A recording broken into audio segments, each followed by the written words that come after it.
ये मैं last week की कुछ सुप्रीम कोर्ट के जजमेंट्स में पढ़ रहा था। उसमें से ये है Amal Bhagwan Nehru versus state of Maharashtra और दूसरा है Kumar Anurag versus state of Telangana. ये दोनों केस की जो कहानी है क्वाइट सिमिलर है। और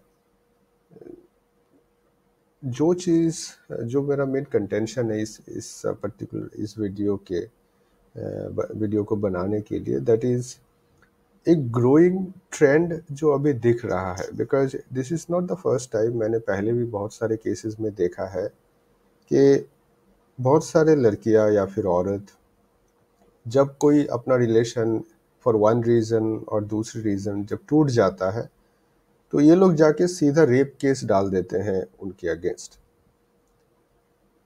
अब ये जो दो केसेस है, दोनों जो अक्यूज्ड है उसी का ही विक्टिम है।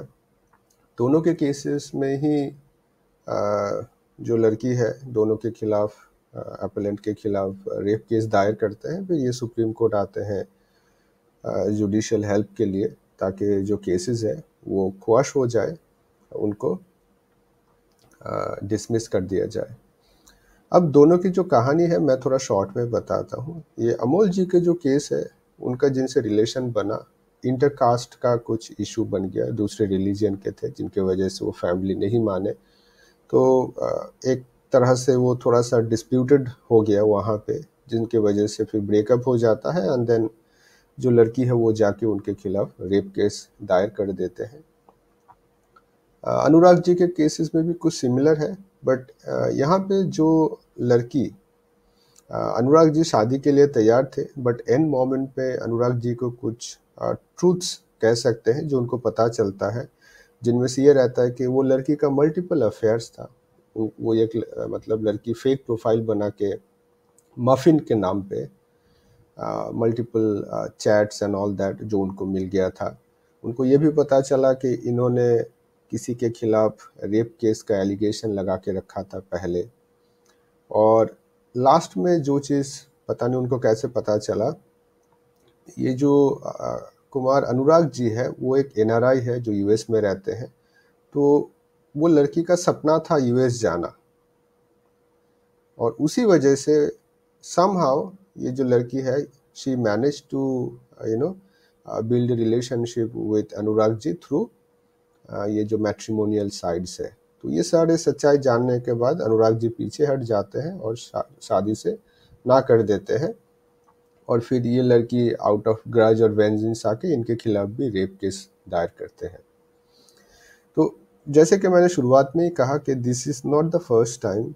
मैंने लास्ट 6 मंथ्स और ईयर मैंने बहुत सारे सिमिलर केसेस में देखे हैं कि फॉर वन रीज़न और द अदर जब रिलेशनशिप काम नहीं करता है, इट ब्रेक्स, तो लड़की लोग जाके रेप केस डाल देते हैं। और इसका दो इम्प्लीकेशन है। एक है, पहला बात तो this is sort of using judiciary as a puppet, because the instruments, the machinery is there. उनको सिर्फ जाके एलिगेशन डालना है।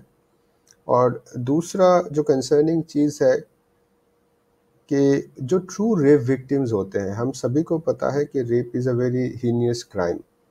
और जो रेप विक्टिम्स होते हैं, they go through lot of pain and suffering. अगर आप इस तरह के केसेस को देखेंगे तो ऐसा लगता है कि रेप एक तरह से कॉमेडी है। रिलेशनशिप ब्रेकअप है, जाके चलो रेप केस डाल देते हैं। तो मुझे वही लगता है कि judiciary should come up with necessary safe guard in place, because ये जो रेप के जो सेंक्शंस है या फिर रेप जो क्राइम है, it's a very serious crime and it should not be used as a in a comical manner or as a joke. So some sort of reform, और ये नया नहीं है, I think for last many many years ये जो fake allegation या wrong allegation डालने का एक जो काइंड ऑफ मेंटालिटी कह सकते हैं या साइकोलॉजी जो लड़कियों में है, ये काफ़ी बढ़ता हुआ अभी दिख रहा है।